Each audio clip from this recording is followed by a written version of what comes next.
സ്നാനം എന്ന് പറഞ്ഞാൽ യേശുക്രിസ്തുവിനോട് കൂടെ പാപസംബന്ധമായിട്ട് മരിക്കുന്നതാണ് എന്ന് വെച്ച് കഴിഞ്ഞാൽ ആദമിന്റെ മകനായിരിക്കും നമ്മൾ പാപി എന്നറിയപ്പെടുന്നു. ആ പാപസംബന്ധമായിട്ട് മരിക്കുന്നത് ഈ സ്നാനത്തിലാണ്.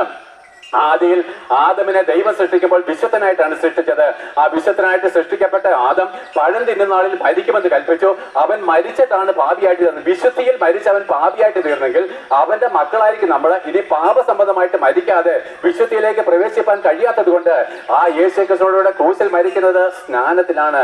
സ്നാനത്താൽ നമ്മൾ അവനോട് കൂടെ മരിച്ച് അടക്കപ്പെട്ടു എന്നുള്ള വചനത്തിനൊത്തവണ്ണം അങ്ങനെ സ്നാനമേൽക്കുമ്പോൾ ദൈവം തന്റെ ഹോളി സ്പിരിറ്റിനെ യേശുക്രിസ്തുവിൽ വ്യാപരിച്ചിരുന്ന അതേ പരിശുദ്ധാത്മാവിനെ നമുക്ക് തരും. ഈ പരിശുദ്ധാത്മാവ് വരുന്നതാണ് വീണ്ടും ജനനം, ബോൺ അഗൈൻ എന്ന് പറയുന്നത്. ആവട്ടെ, നിങ്ങൾക്ക് കർത്താവായിരിക്കുന്ന യേശുക്രിസ്തുവിന്റെ സ്വർഗീയവാസം ആഗ്രഹിക്കുന്നുവെങ്കിൽ പ്രിയപ്പെട്ടവരെ, വേറൊരു വഴിയുമില്ല, വേറെ ഒരു നന്മ പ്രവൃത്തികളുമില്ല.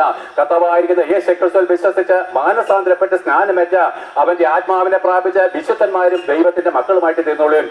അതുകൊണ്ടാണ് ഞാൻ പറഞ്ഞത്, ഞാൻ പാപിയായിട്ടല്ല, ഞാൻ വിശുദ്ധനും ദൈവത്തിന്റെ മകനും എന്നത് അധികാരത്തോടെ പ്രസംഗിക്കുന്നത്.